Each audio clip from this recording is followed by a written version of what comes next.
Oi, meus amores, tudo bem com vocês? Como a gente conversou bastante esses últimos dias lá no meu Instagram sobre violência obstétrica, e a gente faz essa série aqui também pra vocês, da gestação ao desmame, eu achei importante trazer esse tema aqui pro canal também. Então hoje a gente vai falar um pouquinho sobre a violência obstétrica, né? O que é violência obstétrica, o que é considerado violência obstétrica e como evitar, quais são as causas disso, o que pode acontecer emocionalmente na mãe, né? Vamos conversar um pouquinho sobre isso então hoje, tá bom?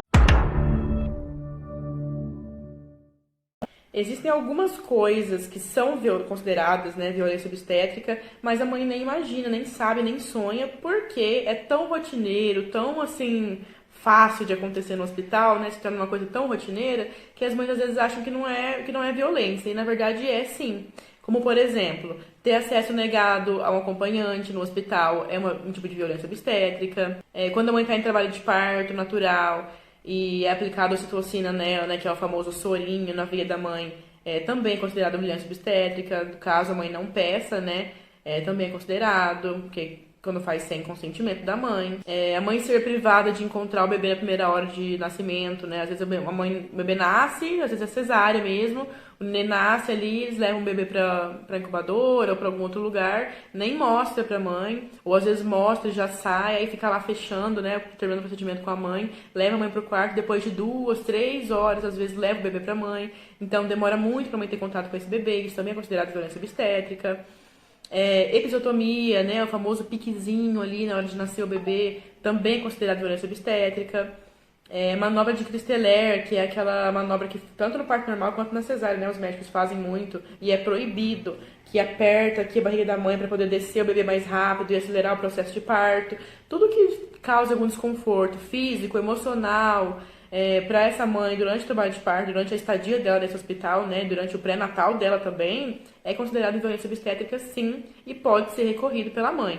Muitas mães sofrem desnecessariamente com vários exames de toque, às vezes para ver se está evoluindo o parto. Então, cada uma hora vai lá uma enfermeira ou alguém, né, da equipe faz um toque nessa mulher. Então, tudo isso é violência, gente, é violência. E a mãe pode sim recorrer quanto a isso. Acontece muito, principalmente nos partos vaginais, que a mãe quer ter um parto mais humanizado, aquela coisa toda, e as enfermeiras, ou então a equipe, né, que tá ali, às vezes falar pra mãe, para, não grita, fala baixo, na hora de fazer tava bom, né, agora você não quer sofrer. Então esse tipo de constrangimento, gente, é uma hora que realmente é difícil, dói, não é fácil, né? A mãe tá ali fazendo força, aquela coisa toda, e ela vai gritar, ela vai vocalizar, muitas vezes vai querer tomar banho, vai querer voltar né, e quer parir na posição que ela quer, enfim, são várias coisas. A mulher tem que ser protagonista do seu próprio parto.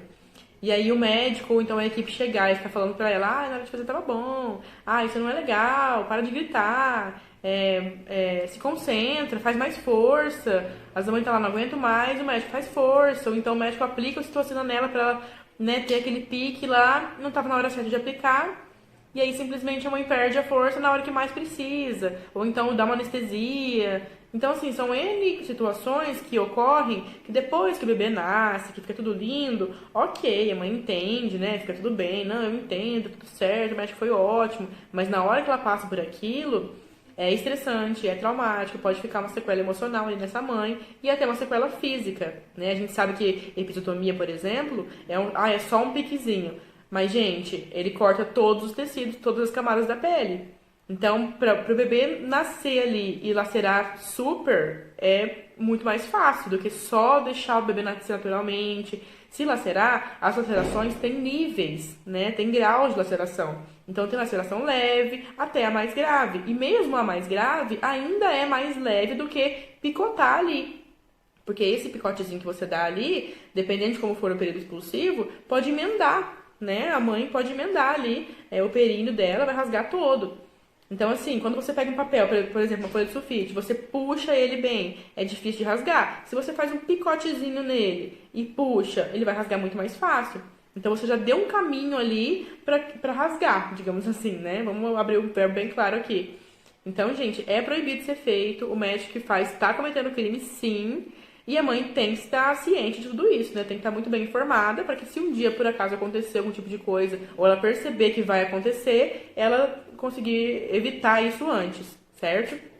E muitas mulheres, depois que sofrem, né, esse período, essas ofensas, ou então até essas manobras mesmo que são consideradas criminosas, a mulher pode ter sequelas emocionais sobre isso também. Não só as físicas, né, que podem acontecer, como emocionais também. A mulher querer rejeitar o seu próprio corpo, ter algumas complicações de saúde, começar a ter certa rejeição ao ato sexual, por exemplo, porque ela não está satisfeita com o corpo dela, ou então de tanto ouvir aquelas piadinhas, né, tipo, você não sabe de nada, quem sabe é o médico, pra fazer não doeu, aquela coisa toda, porque querendo ou não, o parto também é um processo sexual, né, porque assim como entrou, vai ter que sair, é o que elas dizem, né.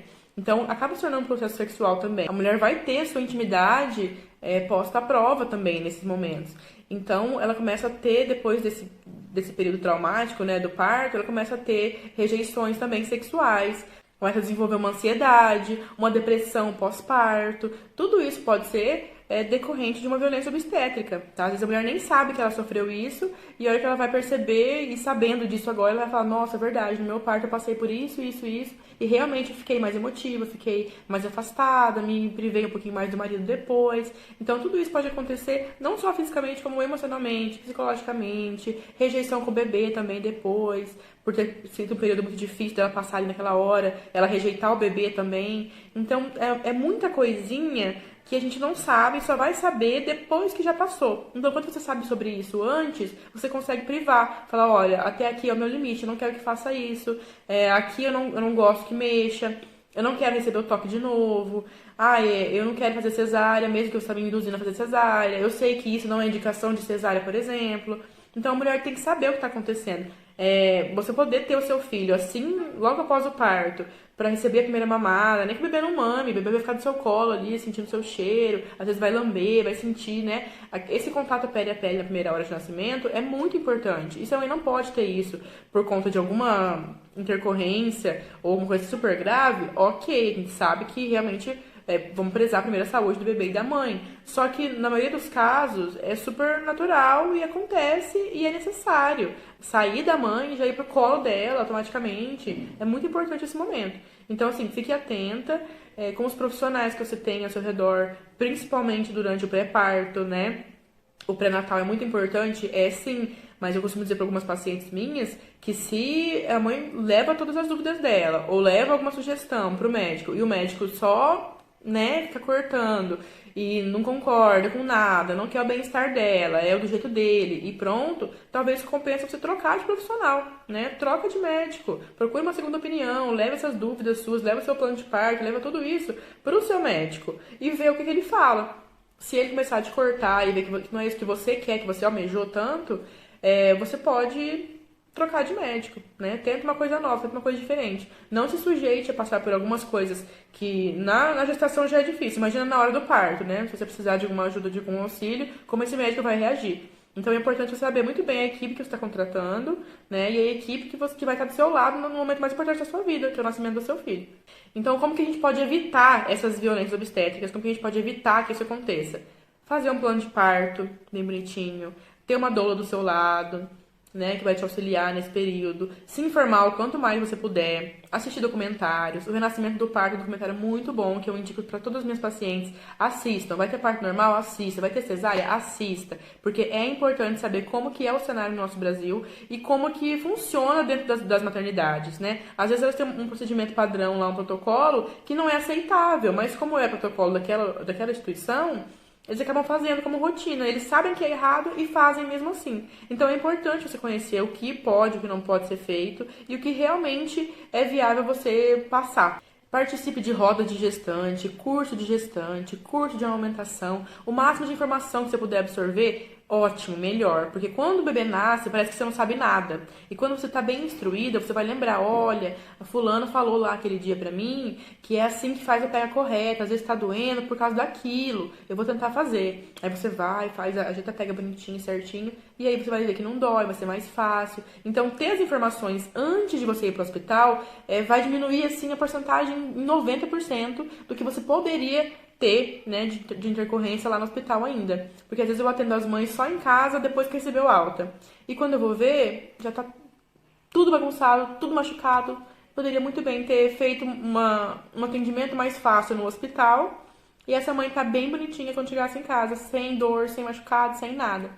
Então, assim, normalmente, quando como eu costumo trabalhar com alguns pacotes, eu gosto de falar pra mãe, olha, vamos fazer uma consulta pré-amamentação, eu te explico tudo, te mostro o que você precisa saber, e aí você vai pro hospital ganhar esse bebê. Quando você sair do hospital, a gente faz uma outra consulta. Fica mais barato e fica menos quantidade de consultas e menos dor, menos sofrimento, porque a mãe vai saber o que fazer. Se acontecer alguma coisa, ela vai saber, olha, a Mari me falou que é assim que funciona, isso aqui poderia acontecer, e se acontecesse, eu faria isso. Não deixa pra começar a fazer a consultoria depois que já machucou, depois que já recebeu alta, depois que já tá em casa com a fissura, com a dor, sendo que às vezes para corrigir só 1 milímetro de coisa, sabe? Então é bem complexo esse assunto e as mães precisam ter essa cultura de procurar ajuda na gestação.